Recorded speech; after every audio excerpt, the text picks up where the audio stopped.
All right. Hello again, adventurers, and welcome to another exciting episode of Daily December 2022, day 15. I know what day it is. I didn't have to check on my computer for whatever that was. Yeah. Small health update. Still not great. But I did run the game last night. It went really, really well. We had a bunch of people show up and chat. It was super, super fun. And then this morning, the speakers on my phone started to fail. Now it's gotten to the point where I have a Galaxy S20 because I use my phone a ton. Not just for playing games or things like that. Because of my anxiety and my PTSD, um, anytime I don't have my brain like actively engaged, um, I run the risk of having PTSD flashbacks. And um, because I can't be medicated for it, and thus far, therapy has helped, but a lot of the things that you tend to use to kind of desensitize you to PTSD present very interesting challenges for me because of my conversion disorder. Because if they do, like, the whole point of things like immersion therapy or exposure therapy, things like that, um, is effectively to desensitize you um, to whatever the bad the thing is in a controlled environment where you are safe. Unfortunately, because of my conversion disorder, finding a way to make those types of therapies, which tend to be, when done correctly, tend to be relatively successful in treating PTSD and anxiety and things like that, and certain phobias.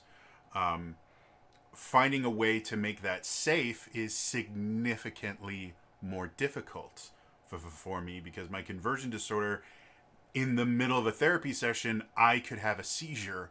And depending on where we are, like even in a therapist's office, I could have a seizure, fall over, and slam my head on a coffee table or something.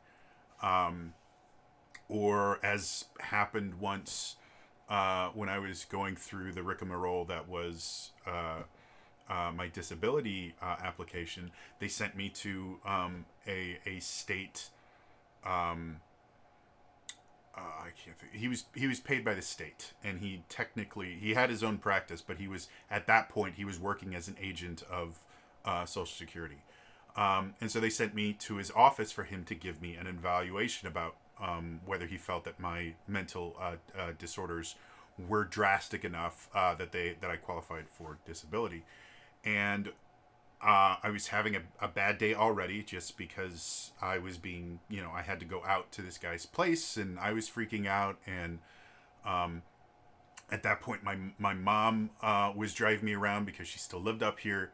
And she was starting to get annoyed with everything because I'm not particularly pleasant when I'm having panic attacks and doing things that I don't like. Um, and so I got there and I'm in the waiting room and I have a full blown seizure in the middle of the waiting room and I kept smacking my head against the wall. And my mom was quick enough that she like put her hand behind my head to keep me from injuring myself because I was just like over and over again because I was just randomly convulsing.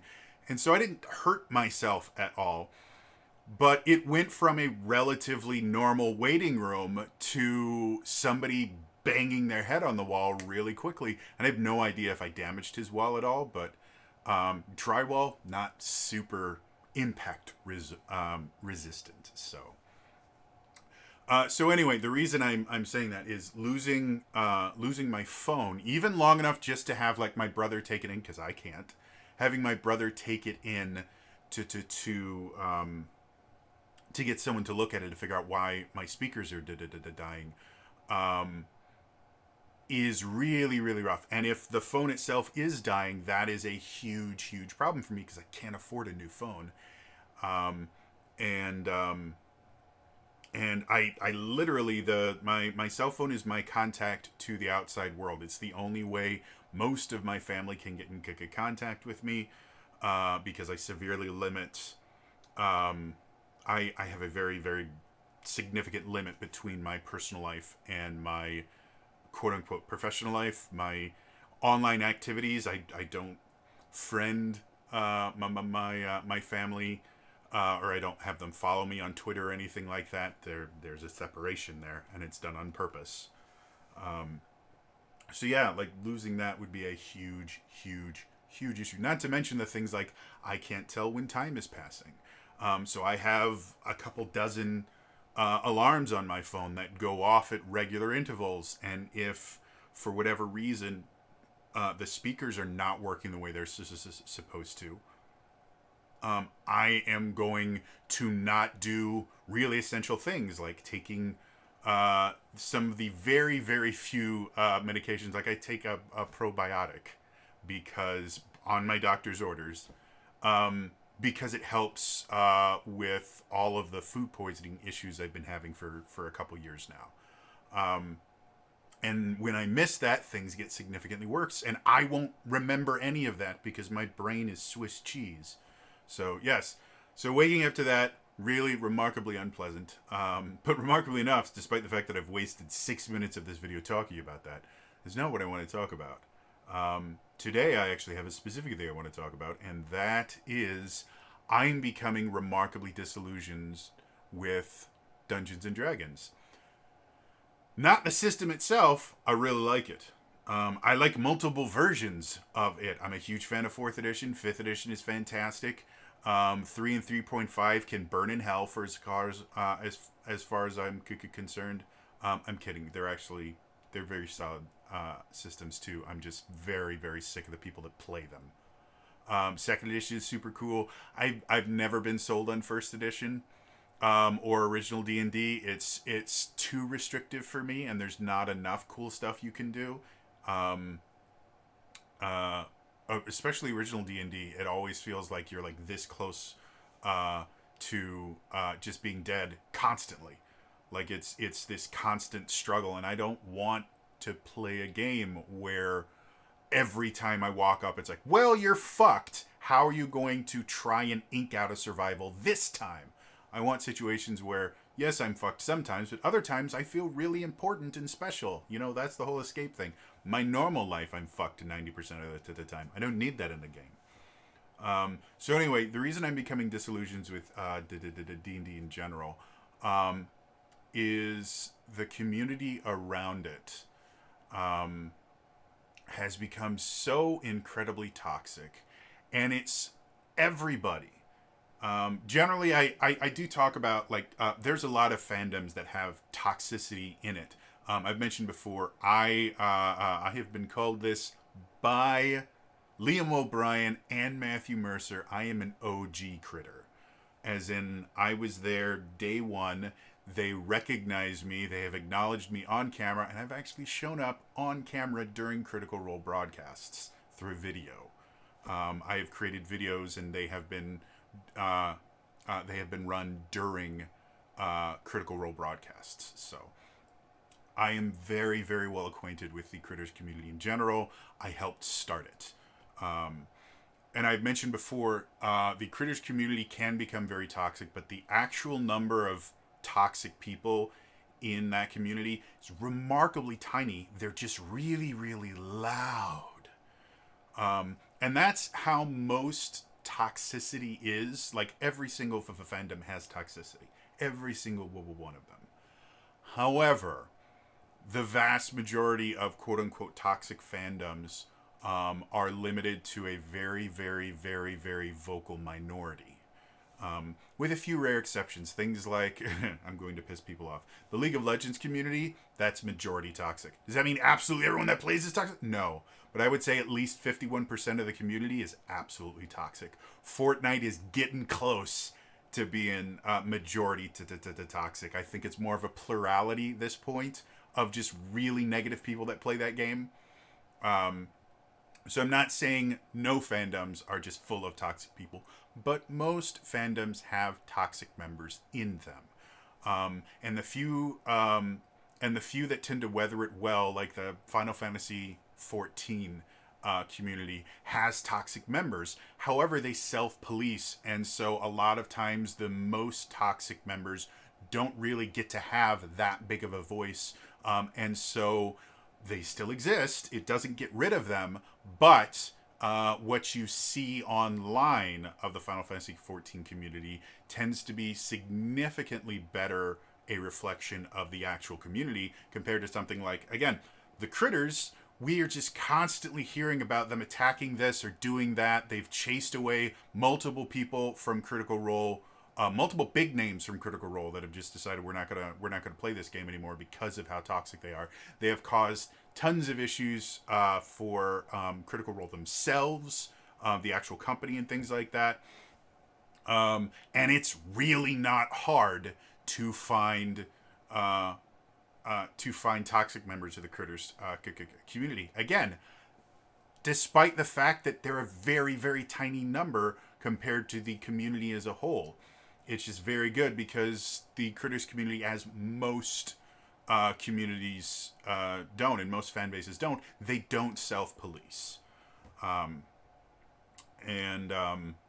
yeah, so anyway, the thing specifically I'm getting tired of with the Dungeons and Dragons community, because I am a part of YouTube. I'm a very small part, but I'm a part of the D&D YouTube community.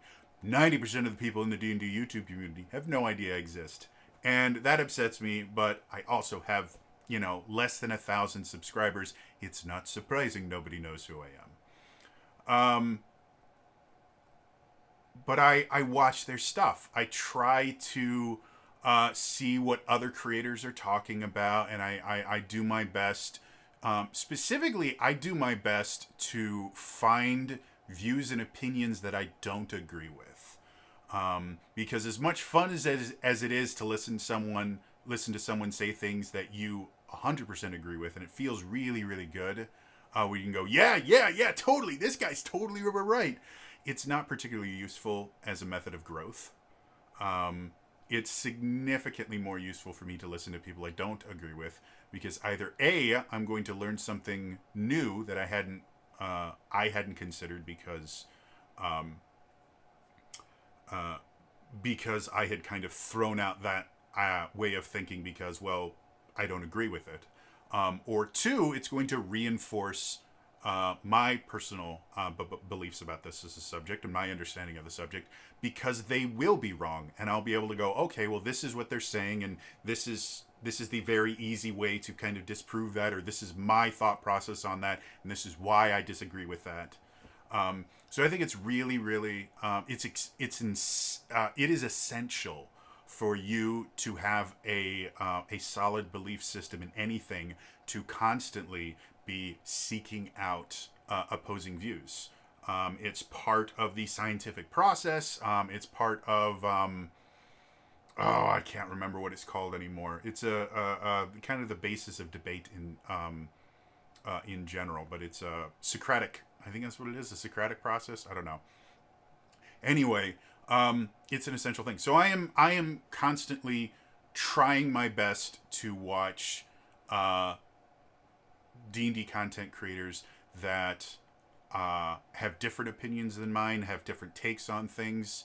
Not so much that we outright disagree on stuff. Like, I'm not watching a ton of like 3rd edition purists or anything like that. But I try to watch as many different ones as possible. And this theme just kind of keeps coming up of, well, D&D is going down the shitter. D&D is horrible. D&D is this. D&D is that. I saw a video recently. D&D has a DM problem.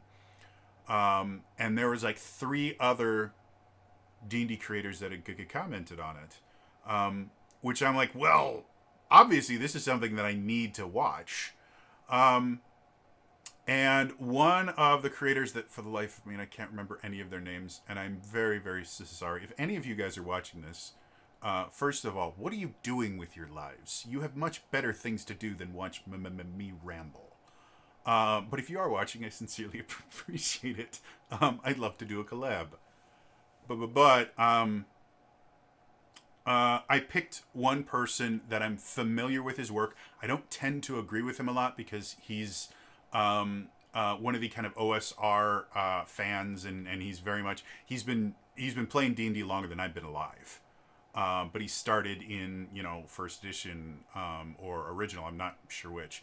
And I like to seek out opinions from people that have been with this hobby for 20, 30, 40 years because they have unique insights and they have historical trends that they can see. Now, the funny thing about living through history as opposed to studying history is living through history is massively, massively biased. Whereas studying history, it's possible to get a more unbiased view as long as you are willing to read a lot of different sources. No source is unbiased. There is no such thing as an unbiased source.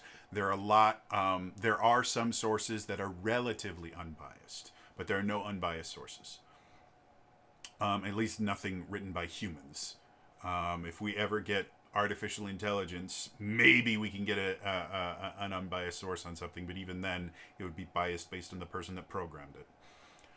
And so something interesting I've seen with a lot of these older historical D&D players is you can see exactly where they fell on certain controversies as they happened.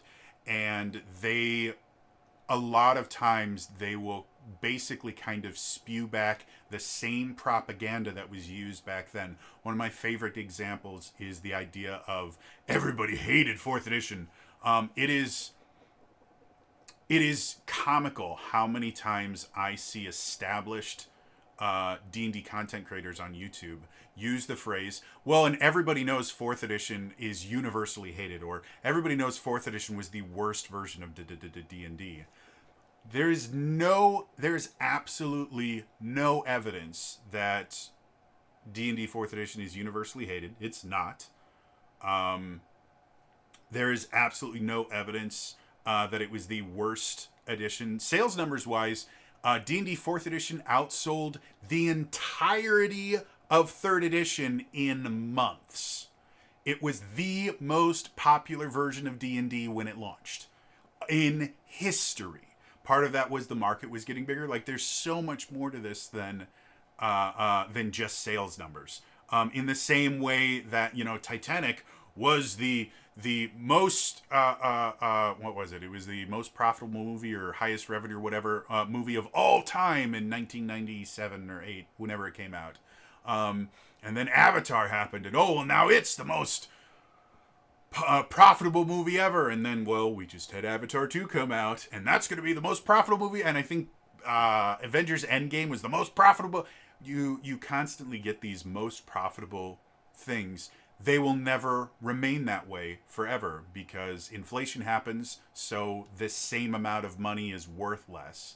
And markets grow. The population of the earth gets bigger. More and more countries are brought out of poverty into a situation where they can consume things like movies and stuff like that. Whereas when you're living in poverty, you really don't care about the latest Ant-Man movie. There are more pressing things to deal with.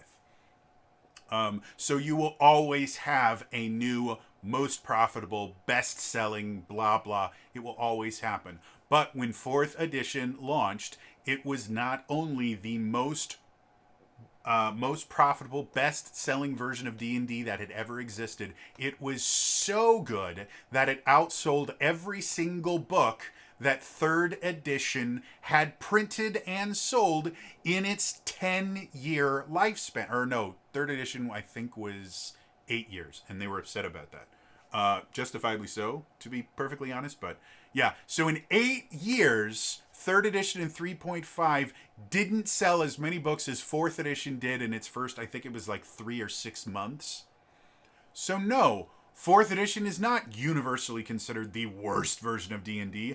It was not the least profitable. It was not the most unliked.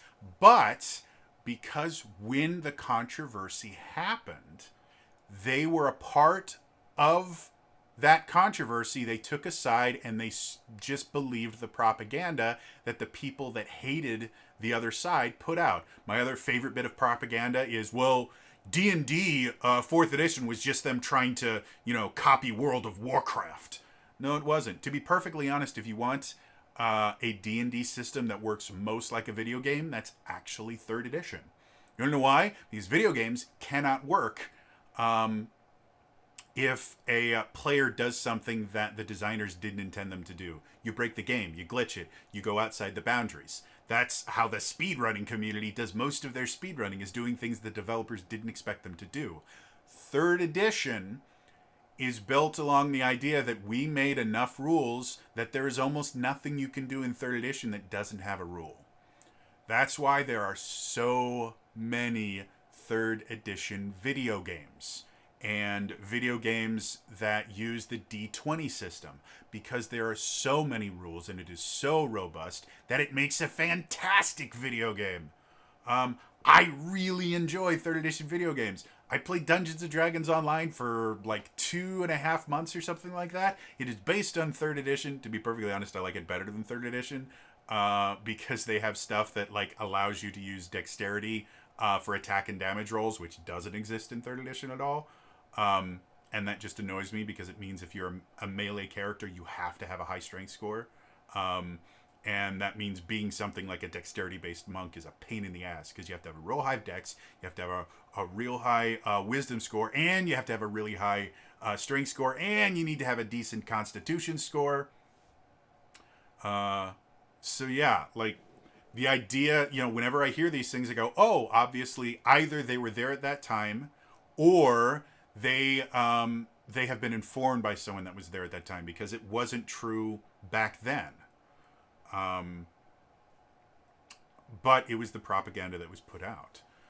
So anyway, this video, I only watched one of the, I think, 3 or 4 different videos I saw all talking about this subject of D&D 5th edition has a DM problem. And in this particular video, they talked about, well, so many people are always hard up looking for a DM. Which is true. That is a real thing. It is also true for literally almost every other popular RPG. And I bring that up specifically, and I use the word popular very specifically because the person I was watching, their kind of defense for this is that, well, it's because being a dungeon master in 5th edition is just so complicated. And if you compare it to the OSR is just so much more simplified and streamlined, which is 100% false. If you don't know what the OSR is, and I'm going to actually look up, because I'm going to say the wrong thing.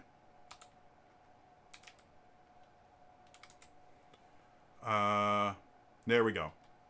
So, OSR stands for Old School Renaissance. And it's basically I guess it's kind of an unofficial term, but it has officiality to it as well. But basically, people that kind of miss the original D&D and 1st edition D&D are what are called Old School Renaissance, OSR. And they've made a bunch of systems that are meant to mimic that style. One of the ones that I actually own, I'm going to open it up here really quick because I can't remember what it's called. That's what it is. Castles and Crusades. Castles and Crusades is an OSR style thing. And again, it's just meant to mimic old school D&D. And by old school, I mean original or 1st edition. I don't think the OSR stuff does a whole lot with 2nd edition, because 2nd edition is where D&D started to become the bit more user-friendly and the bit more customizable friendly. That was went into absolute overdrive in 3rd edition, and then they started kind of walking it back in 4th edition. Then we have 5th edition now, which is remarkably user-friendly and remarkably customizable, but is very, very simplified. There's really not a ton of excess crunch in 5th edition, which is one of the reasons why it's so user-friendly. But this particular content creator and dungeon master, because that's what he does, in addition to content creating. And my understanding is really, really good too. A lot of the stuff that he says is brilliant. Um, he brings up the original D&D little booklet that you got to play D&D. See, that's a really bad sound because that is not what that's supposed to sound like. This is really fucking annoying me. All right, thank you, phone. And he shows compared to the player's handbook. And he goes, well, look at this. This one is only, it's like 37 pages or something like that. Whereas the player's handbook for 5th edition, I don't have it right next to me, but I've got it on my shelf back there. You can see it there. That I believe it's like 180-ish pages. And they go, well, obviously that's because it's more complicated. In no way, shape, or form is that true.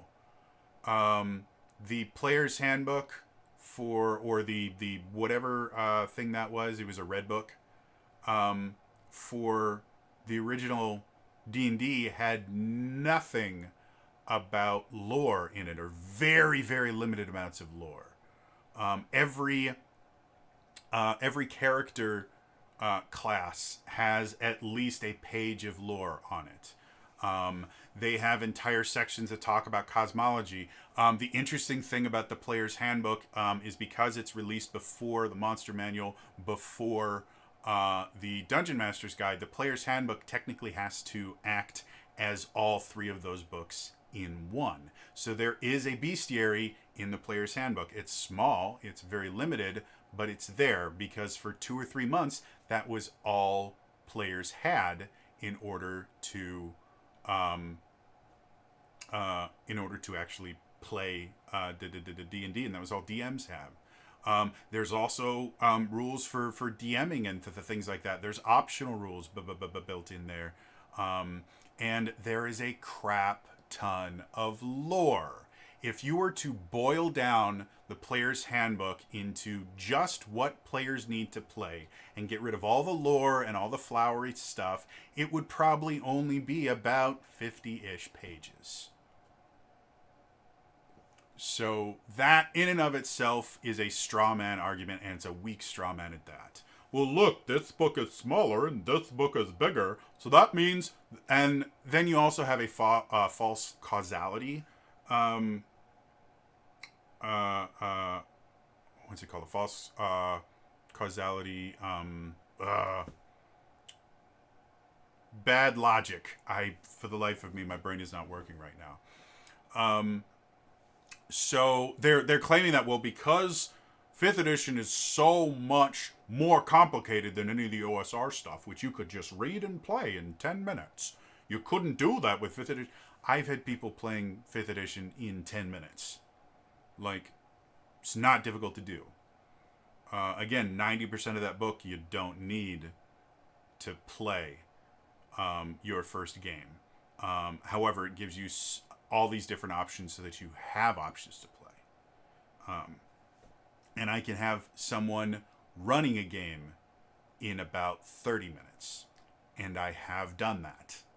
Someone's never played at all, I can have them running a game in 30 minutes, maybe an hour, depending on how quickly they pick up stuff and how familiar they are with kind of basic RPG premises, like, difficulty classes and roles and other things like that. The more information they have, the easier it is to onboard them. But 5th edition is not a difficult system to get into. And it's borderline insulting to me that someone will go, well, it's because it's just too... for some odd reason, I want to go Jimmy Stewart with it. Well, it's because it's just too complicated. My Jimmy Stewart impression has died. I used to have a pretty good one, though. And none of you people know who Jimmy Stewart is. He was an amazing, amazing actor. It's a Wonderful Life. It's Jimmy Stewart. He was phenomenal. You want the moon, Mary? Maybe I'll take a lasso and just bring it down for you. I love Jimmy Stewart. He had such a way with words. Anyway, my stutter kind of fits a Jimmy Stewart because he stuttered a little bit as he got older. So I just love Jimmy Stewart. So anyway, And so I see this really often when there's ever kind of an identifiable problem. Fifth edition D&D has a DM problem, as in there are more people that want to play than there are DMs to run them. That is an extremely common problem in every single tabletop RPG. I have friends that play Pathfinder. They have a DM problem. I have friends that play Vampire the Masquerade. They have a storyteller problem. I kid you not, when I was running my Power Rangers game last night, in chat, people were talking about, man, I really need to find someone to run me through this. Essence 20 has a storyteller problem. You want to know why? Because there will always, always, always be more people that want to play than dungeon masters to run them. That is how it always works. And again, the argument from this guy was, well, OSR doesn't have a GM problem.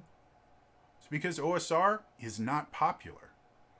The reason it has not hit that quote-unquote critical mass of having more players than DMs available to it is not because it doesn't have a DM problem. It's because anyone that wants to play an OSR game isn't going on Twitter going, God, I can't find an OSR DM. But if they can't play D&D 5th edition, they will 100% go to Twitter or Facebook or Instagram or TikTok and talk about their problems, because D&D 5th edition is the most popular RPG on the market. OSR games collectively are nowhere near that, though they are becoming much more popular as more people become disenfranchised with D&D. So yes, this idea of, well, the reason that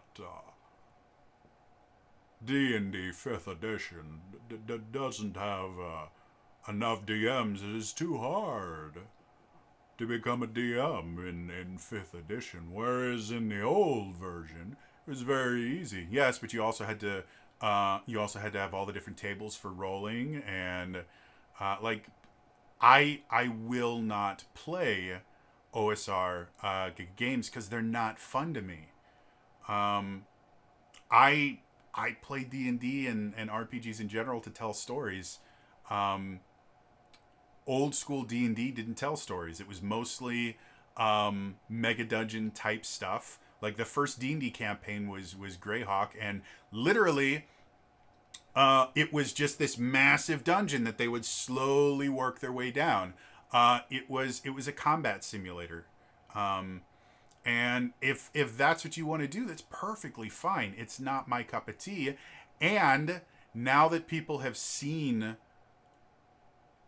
how much more fun it is to have a story explaining why the cool combat is happening, we're seeing that people just aren't really satisfied with, oh, well, why am I doing this? Well, because you want to earn experience. Well, why do I want to earn experience? Well, because then you get to level up. Well, what's the point in level up? Well, then you get more powerful. Okay, well, what happens when I get more powerful? You can go further down and kill more things.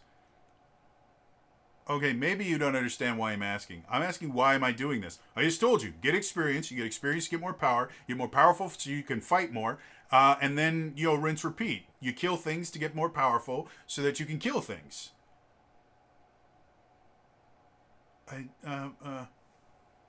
We see this in, we actually see this in the entertainment industry a lot.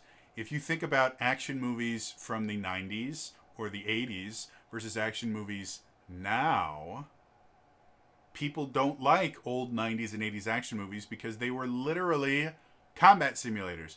They were cool explosion simulators. Now we need to have a reason for our cool explosions to happen. And movies will get ripped apart if they don't have a coherent reason or if there's plot holes. Plot holes weren't really a big deal in the 90s and the 80s and the 70s. I mean, if you look at some of like the really, really classic stuff, action movies specifically, there are brilliant story-fueled movies going back since movies were first invented. I'm not saying all movies back then were bad, but it was a lot easier to make an action movie back then than it is now. And so we see this constantly. When you first find something cool and flashy, just letting people do the cool, flashy thing is enough. As soon as people start innovating and start adding more things to it, adding story to it, adding visual aspects to it. I know a lot of people that hate Theater of the Mind D&D because they've played with a dungeon master that does full maps and does really cool 3D terrain and stuff like that, and it just doesn't feel as good when you don't have that. For them, I'm not saying Theater of the Mind is somehow lesser than that. It's different. So yeah, the reason why OSR games they don't have a dungeon master problem is because no one's playing them, and the people that aren't playing them that want to aren't complaining about it. They generally are just going to a different system. And it's really only when you get to really, really popular systems like D&D or Pathfinder or Vampire the Masquerade is another huge one. It's only when you get to really, really large communities where they can constantly see other people playing and having fun and they just can't find someone to run them. That's when you start having the DM problem. And this video is not so much about the DM problem. It's the fact that this happens constantly. Anytime there is shown some sort of issue or drama surrounding D&D, the D&D content creation community on YouTube will go in a frenzy to find a way to say that it's D&D's fault or it's Wizards of the Coast's fault. Constantly. That's what I see over and over again. Well, you can see that one D&D is ruining Dungeons and Dragons. No, it's not. It's playtest material, and a lot of it has been bad. I personally have talked about how much I am so dissatisfied with the current playtest material that I'm not doing a review on it this month. You guys notice there's been no D and Done episode this month, even though we just got a drop.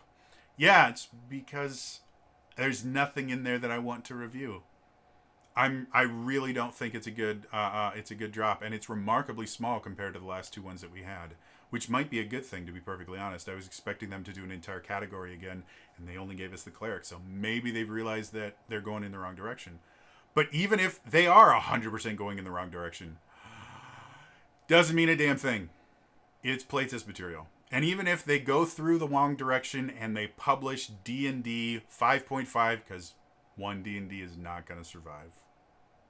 Just like D&D Next didn't. And it's the exact wrong direction, they'll course correct real quick. I will guarantee it. Because they put out the wrong stuff. They stop making money. That's how it works. And right now, D&D is a cash cow. And Hasbro's trying to find a way to milk more money out of it. Whether or not that happens, we'll see. I don't think it's possible for Hasbro to do what they want. And I don't think Wizards of the Coast is quite stupid enough to try and implement things that aren't going to work. But we'll find out.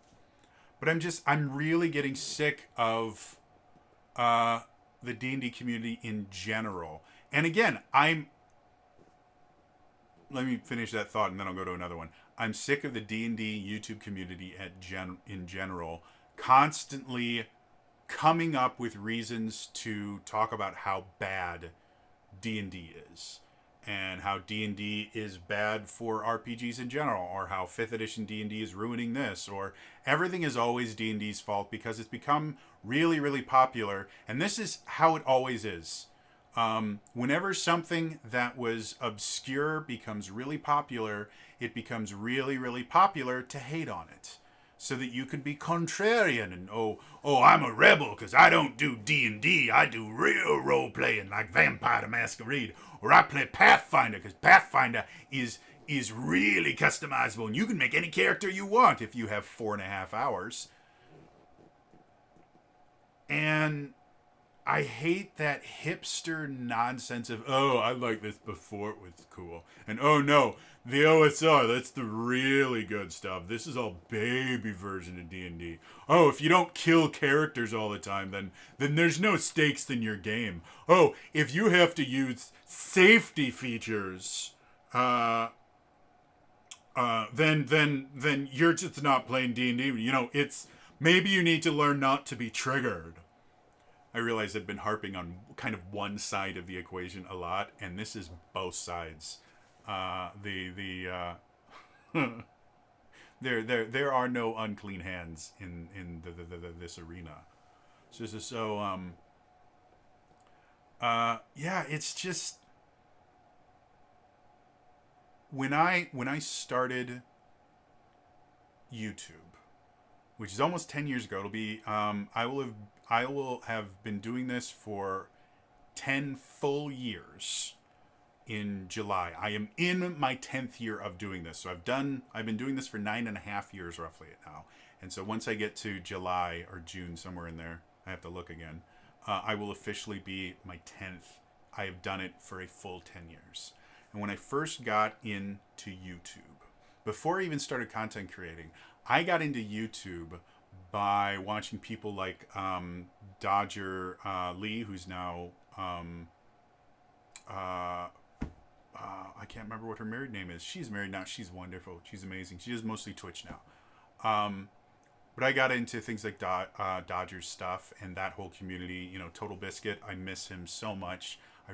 He's one of the people I would have really loved to hear what he thought about everything that's been going on with video games the last couple of years, and I was unbelievably sad when he passed.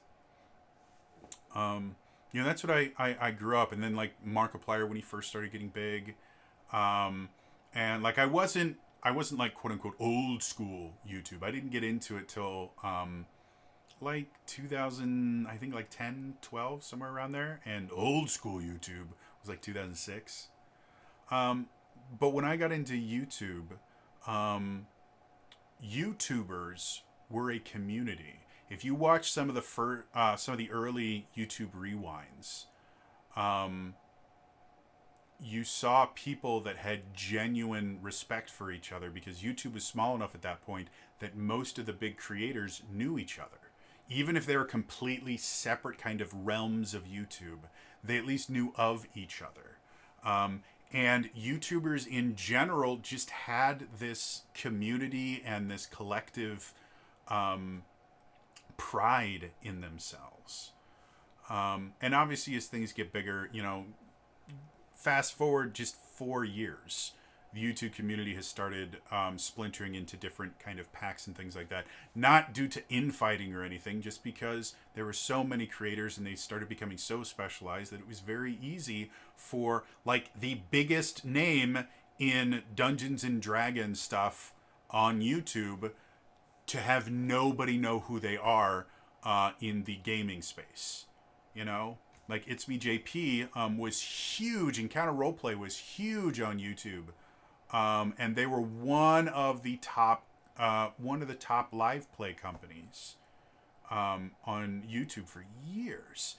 And I think most people nowadays that are getting into D&D, specifically D&D YouTube, barely remember that Encounter Roleplay was a thing.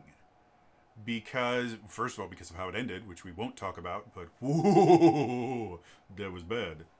But it stopped existing, and JP has now started coming back to the live play scene with some new stuff that I can't remember what it's called, but it's JP, so it's amazing stuff.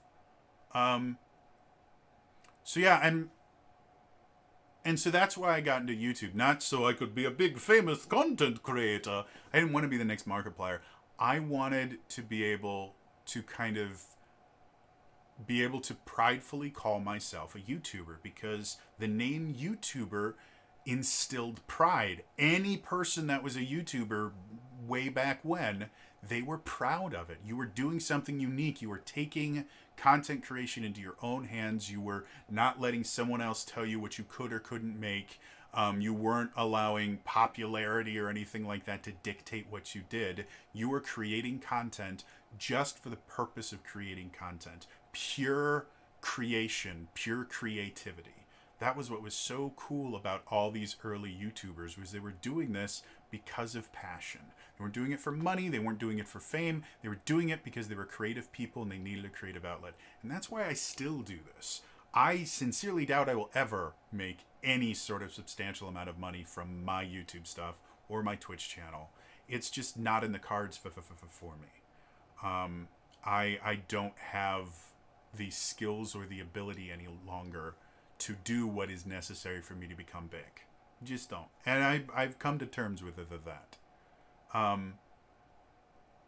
But I need a creative outlet. I need something. Being disabled and being homebound is so incredibly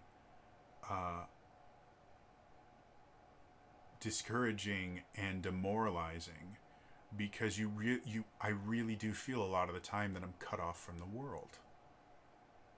That the rest of the world doesn't exist, because again, I live in a basement, and the room that I have my computer and my bed in has no windows, so I don't see the sky for weeks at a time. I haven't left this house in a year and a half since we moved, effectively. I feel like I'm the last person alive on Earth, and so things like my phone that's slowly dying, or my damn, brain has just gone completely dead. Or like my YouTube stuff, like that's really, really important to me. And my entire life I've been looking to belong to some sort of a community. It's why I got into acting. It's why I got into music, because being in a band, you had a bit of a community there. Being a part of a show, you built a community. And YouTube was my next community. And then there was this D&D YouTuber community. And William SRD made that really cool video. I think it's called like The Critter's Guide to D&D YouTube or something like that, where he didn't put me in, but then I contacted him and he put me in the next video. It was really cool. And he's actually a super great guy. And does really, really cool stuff. He's the reason I played D&D online for a month and a half or 2.5 months. I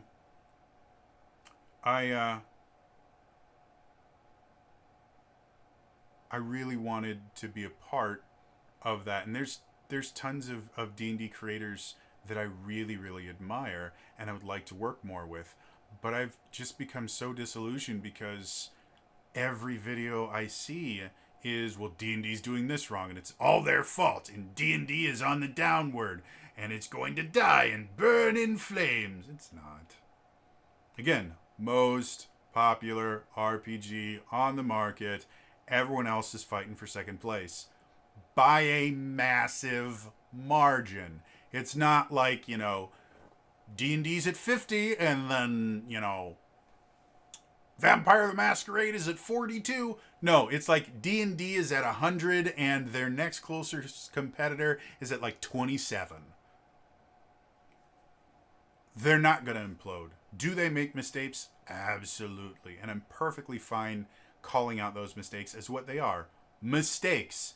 Not vile, malicious attempts to ruin my childhood. Not indications of the plague and evil corruption that has taken hold of WotC and will now be used to corrupt the youth. And no, Critical Role didn't ruin you D&D. It's mind-boggling how quick everybody in the D&D community is to just shill up D&D, and not shill up, to serve up D&D on a platter to everyone. To just go, no, no, it's really horrible. I'm going to go play this one. Or, well, I'm going to keep playing it, but I'm never going to allow this in my game because it is atrocious. It goes against the very idea of Dungeons and Dragons. It doesn't. And again, I have had conversations on this channel where I have said things like, I hate feats being a part of backgrounds. I think it's really, really stupid. And then Dragonlance came out, and they did the first time where I've seen them put feats as part of backgrounds and came up with a way for you to still be able to use Player's Handbook feats and not feel completely screwed. It took them a bunch of books, but they found a way to do it. They didn't like how feats worked. And so their solution was to fix the new feats without fixing the old feats. And it sucked, and I hated it. And then they came up with a way to try to fix the old feats so that they fit with the new ones. And it works. Do I think it's the absolute best solution for it? No. But I think it's a solution, and I think it works. And that's okay with me. Again, it's just so annoying. And again, I'm the person that when I get into conversations with, even with my Swiss cheese brain, as bad as it is, I have the thing with my brain. Fun fact: benzos, if you take them long enough, and by long enough I mean for longer than 6 months, or for 6 months or longer, they shrink your brain. And the last study I read on it, which is like 7 or 8 years old at this point, so they may have new data. They aren't sure if it ever gets better. It might be permanent brain damage. Well, I was on benzos for 2 years. And the biggest thing that it did to me, mental-wise, is I have an extremely difficult time concentrating on the things. And it destroyed my short-term memory. So I won't remember recent things very well at all. However, my long-term memory was relatively unscathed. So due to the fact that I was playing 4th edition D&D before I went on benzos, I know it really, really well. And I researched all this stuff before all that stuff happened, so I still have it. So I'm the guy when I'm talking with other D&D people and they start going, oh, 4th edition. Not only can I go, what's wrong with 4th edition? Oh, it's the worst D&D ever. No, it wasn't. Yes, it was. If you were there, I was there. It was the 1st edition D&D I played. Well, everybody hated it. Nobody hated it. It's the best-selling D&D product of all time at that point. It outsold 3rd edition stuff in like 3 months. Well, yeah, but then the sales tanked. No, they didn't. They were the #1 best-selling RPG on the market until about, I think it was about 9 months, so 3/4 before they stopped publishing for it and went directly into the 5th edition playtest. Well, yeah, but they're the reason that Pathfinder exists. No, the D20 system is the reason that Pathfinder exists. And Pathfinder, yeah, but Pathfinder was outselling them the entire time. No, Pathfinder was competing with them for 3/4, 9 months. They were only they were competing with them for a year, but they were only outselling them for 9 months. And the reason they were outselling them for 9 months is it was the end of 4th edition. 4th edition released, I think, 2 books after Pathfinder launched. 2. Pathfinder, in that same amount of time, I think had at least 6 or 7 books that came out. It was a pure numbers game. They were not competing. They were never competing with D&D. And then as soon as 5th edition came out, they went back to their 2nd place and went to 3rd place for a little bit. And they've been slowly hemorrhaging players. Well, D&D was 4th edition was just meant to be a video game. No, it wasn't. There's nothing about it. Well, what about the roles? They had tanks and DPS.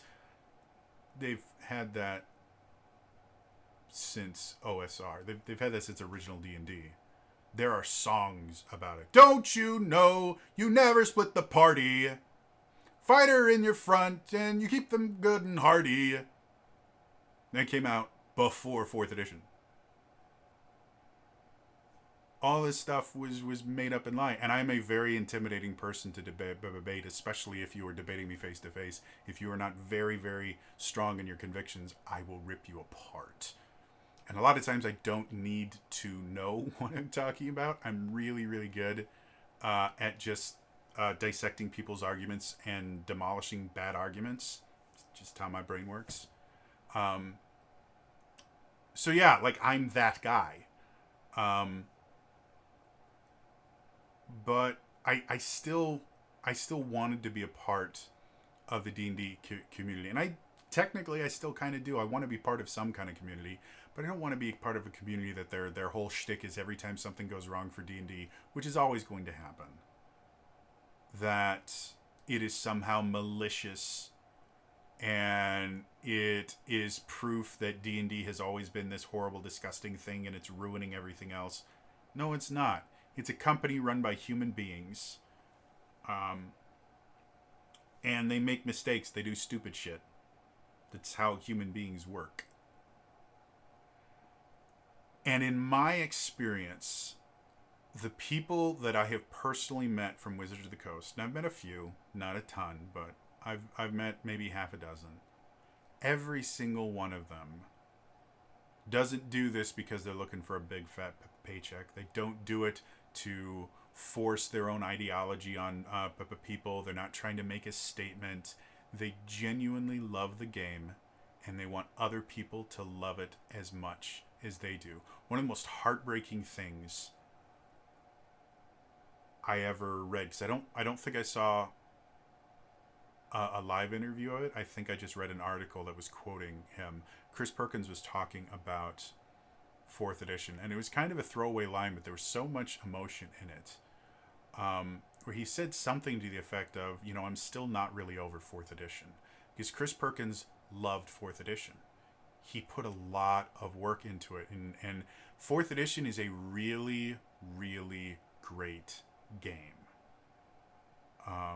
It was my introduction to D&D. Surprisingly enough, it was a lot of people's introduction to D&D, because Acquisitions Incorporated, one of the first major live play shows, they created the market effectively. And they were definitely the first group of people to play D&D for a live audience, all the way back in 2010.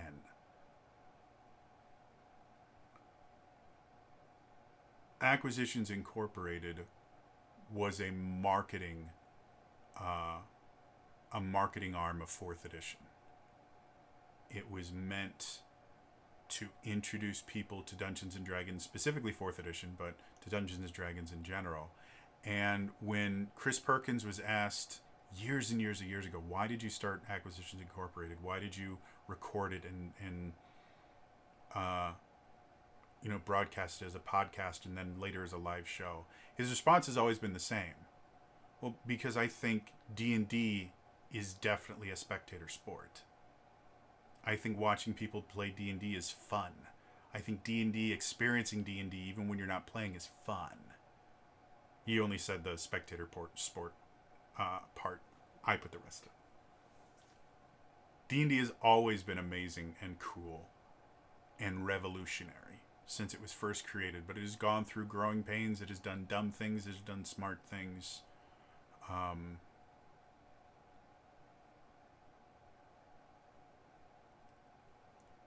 This popularity of let's shit on D&D because it will get us more followers. It'll get us in with the cool kids.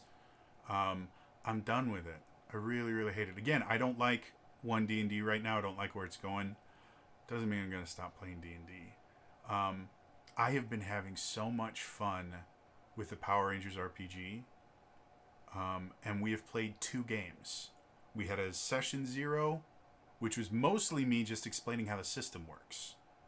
And then we've had 2 games, and they have been the most fun I have had in a long time playing an RPG.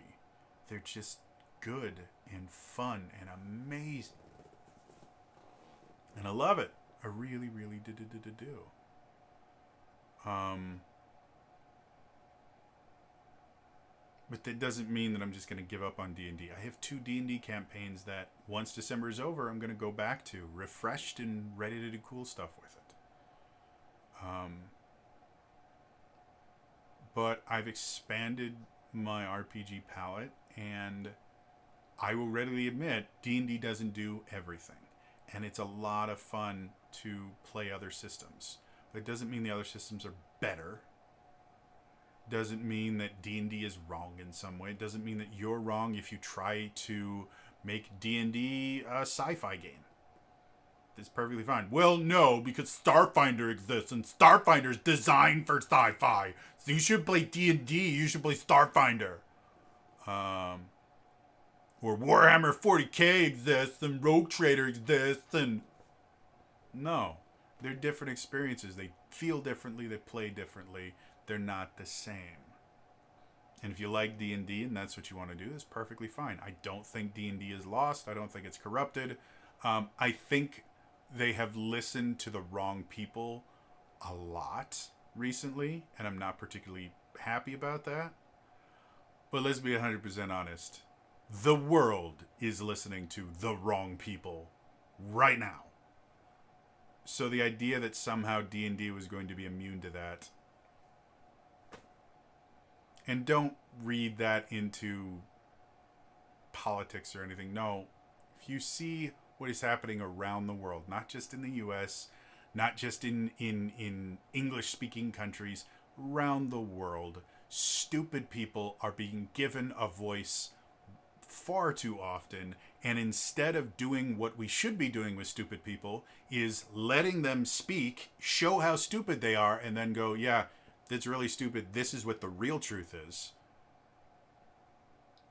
We are going, la la la la la la la, I can't hear you, I can't hear you, I can't hear you. And then we can't figure out why in the world they're becoming more powerful. You've created that. And it's happened with D&D, it's happened with Pathfinder, it's happened with video games, it's happened everywhere. Movies, theater, everywhere. Music, math. I mean, Common Core, if you don't live in the US, you may have no idea what Common Core is. Common Core was a massive clusterfuck of stupid. And the worst part about Common Core is the basic idea behind Common Core is remarkably sound.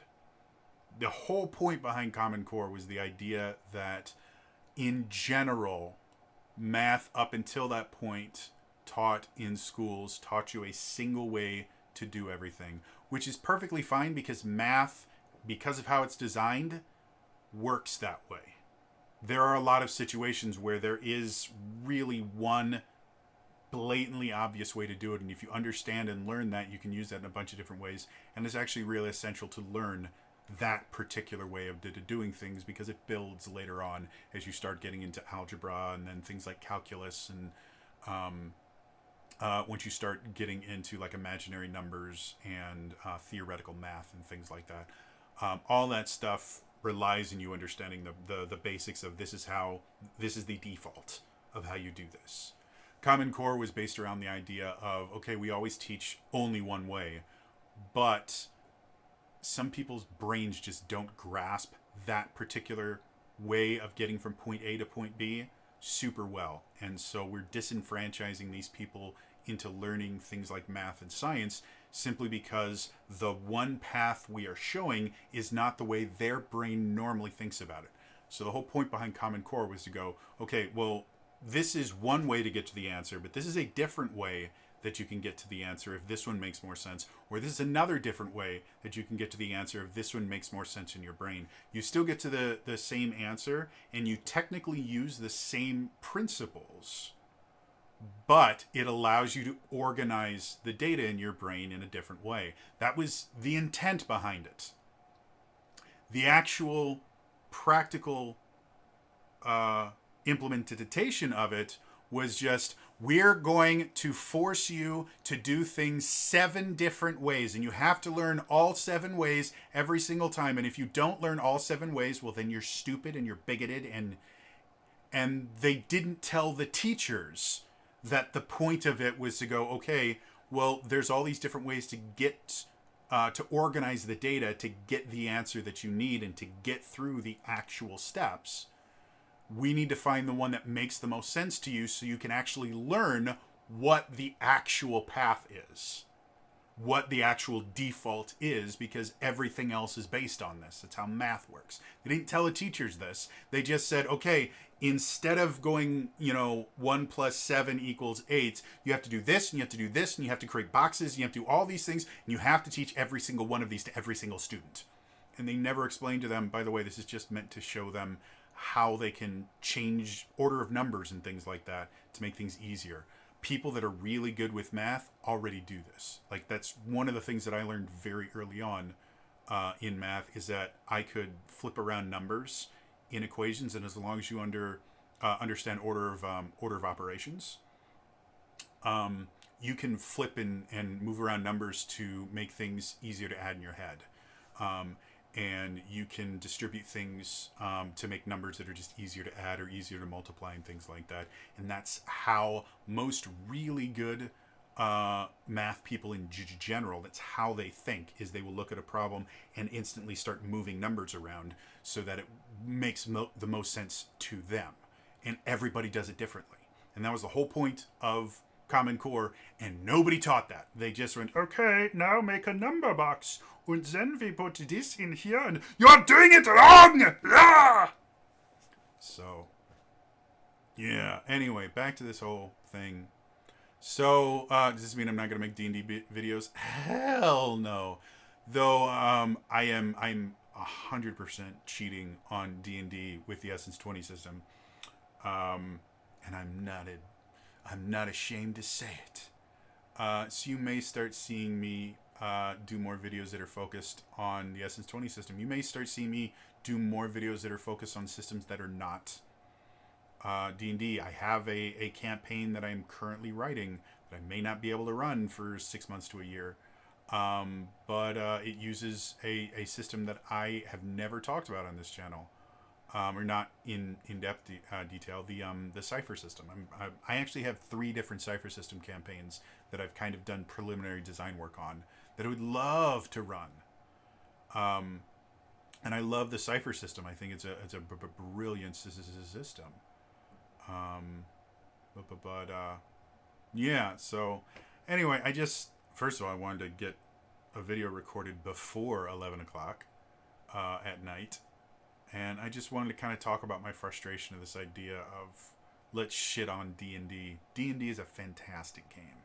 And it's super, super fun. And when you stop taking it so seriously, and you stop trying to tell other people that your fun is wrong, it's a really, really great game. And it is by far the best designed game on the market. You want to know why? Because they have shit tons of money. And they have 40 years of experience doing this. So of course it's the fucking best designed game. It's existed for 40 years. They have 40 years of failure to teach them how to do something right. It's a great system. Is it perfect? No, nothing is perfect. Is it the best system for actually absolutely every single person in the entire world? No. Are there always going to be people that think this system is better? Yes, and that's perfectly fine. But if I hear one more person talk about how D&D is poisoning RPGs, or Critical Role ruined D&D, or one D&D is going to cause the end of Dungeons and Dragons, I am going to slap a bitch. I just cannot understand why we have this need to just rip apart people when they do stupid shit. Acknowledge the stupid, help them to learn from it, move on. And here's a hint. Attacking someone has never, ever been a good source of motivation. Fear is a horrible motivator. Anger is a horrible motivator. Shame is a remarkably bad motivator. If bullying helped anyone learn something, there would be no fat people in the world. Because I will tell you from personal experience of myself and every other fat person I've ever met, there's not a single one of us that has not been attacked for our weight. Every single one. And guess what, folks? I'm still a fat tub of lard. I'm a slightly thinner fat tub of lard, but I am still a fat tub of lard. And I don't want to be this weight. And not from, I don't look good in a Speedo. To be perfectly honest, if I was in great shape, I would not look good in a Speedo. I have like the Robin Williams thing where, you know, I'm just barely off of Simeon. I look like I'm wearing a fur coat when I'm naked. So I am at an unhealthy weight, and it is negatively affecting my life. And I've been bullied about it, and I'm massively self-conscious about it. I am terrified. A lot of times I'm terrified to turn on the camera because I'll sit there and it's like, wow, you just look like a fat tub of lard, and you look disgusting. So, I mean, if shame was a good motivator, there'd be no fat people in the world. Just how it is. It's never been a good motivator, ever. So we need to stop shaming D&D. We need to stop shaming everybody. Shaming someone is mostly useless. It is done to virtue signal. It's done to make yourself feel better. And that's not even helping you, because the little boost of dopamine that you get from bullying someone else. Well, that sounded slightly better.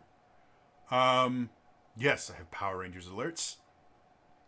That small hit of dopamine that you get has diminishing returns.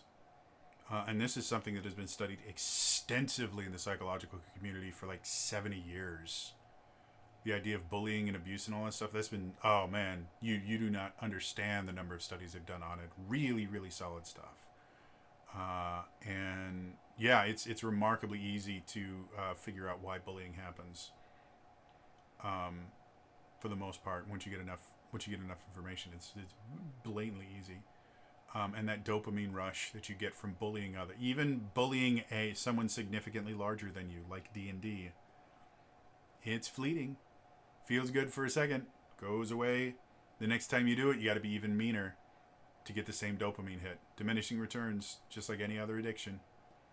You have to go harder and harder and harder and harder and harder to get the same fix.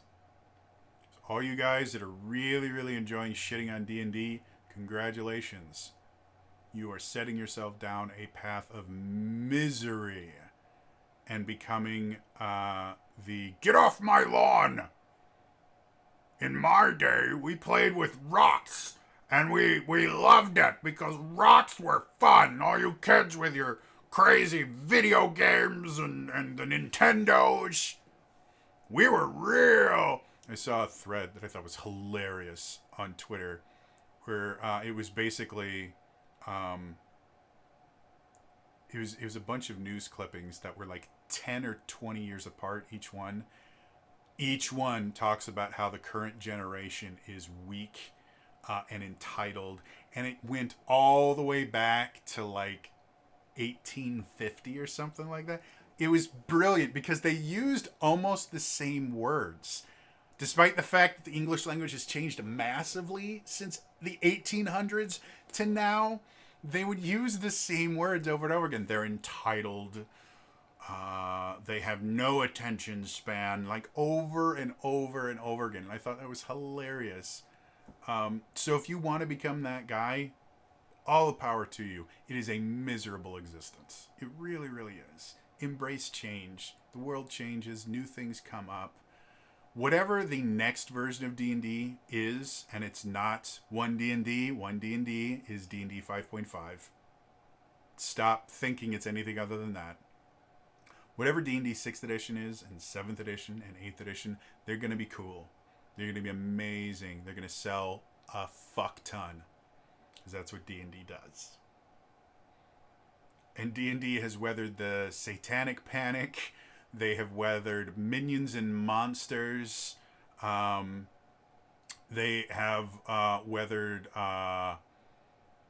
violence talks and corrupting and every single thing you could possibly do. They have been uncool. They have been everything, and they still exist, folks. They're gonna keep existing for a long time, even if Hasbro kills Wizards of the Coast, which is totally possible. I'm not particularly fond of Hasbro in general. They've made a lot of real bad business decisions, but they learn every so often. So even if Wizards of the Coast disappears, D&D will live on. I will guarantee it. There will always be D&D. It has lasted what? Let's see. 45, 47 years, something like that. 46 years. It's been around for almost half a century. It's not going away anytime soon. And shitting on it ain't going to make it better. They're just going to ignore you. One of the weirdest things Crawford got on to the D&D Beyond interview show thing, and he was talking about the results of the last playtest. And he said nothing in the book got lower than 60% approval ratings. And that blew my mind. Because, nothing in the playtest, I mean. Nothing got less than 60%. The majority of people liked every single thing in the one D&D booklet. Blows my mind. Absolutely drives me nuts. And I think the reason it happened is the people that answered the survey were hyper fans that will do anything that they can to please D&D for the most part. And so they were very hesitant to be negative about it. All the people that were bitching and moaning, myself included, I did the last... I actually did the last survey, but the one before that I didn't. Because it's a lot of time and it's a lot of words, and my double vision makes it hard for me to read. Yeah, myself included, I didn't. And I think that is why, again, the worst they did was the 60s. I think they said they might have had something in the upper 50s. But the majority of people loved everything in the last playtest. And the last playtest was not good. So that kind of blew my mind. And I think this idea of let's shit on D&D definitely fed into that. Because the result of people like me that or people like just the D&D community in general on YouTube that people go to for knowledge about Dungeons and Dragons, they are giving their opinions and painting this incredibly bleak picture of what 1D and D is. And it's effectively poisoning the well. No, people that might have tried the playtest and not enjoyed it as much and would have left feedback like that are not even trying the playtest because they're listening to these guys who are dooming and glooming. And I have no idea what the response rate is amongst D&D YouTubers. Again, I didn't fill out the playtest, the first playtest survey, because I just didn't have the time, and I made like 3 or 4 hours worth of content off of that talking about it. I didn't want to do it again. I would assume I am not alone in that sentiment. I would assume probably a lot of the people that did a lot of coverage on the playtest didn't fill out the survey because they felt that they had done what they needed to do.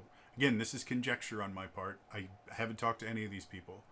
But they thought they did what they needed to do, and people were going to use that information and put it on the survey. I can tell you 100% people didn't, because again, the lowest scores they got were 60% approval ratings. No, what probably happened was anyone that agreed with you just didn't pick up the playtest material and didn't fill out the survey.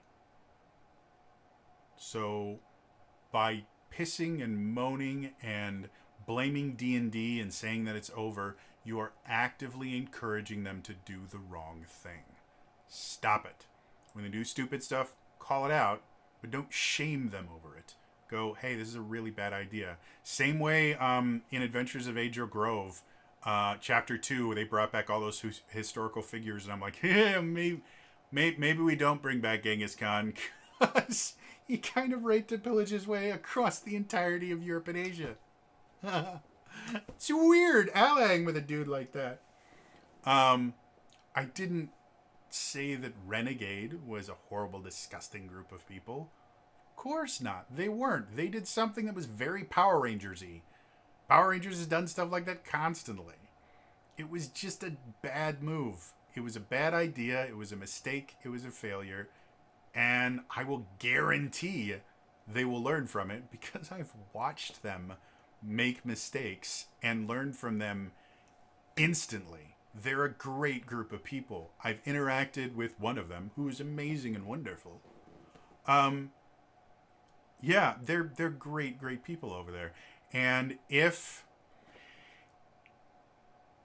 I had treated Adventures in Angel Grove like the D&D YouTube community treated the one D&D playtest, I would have no relationship with Renegade.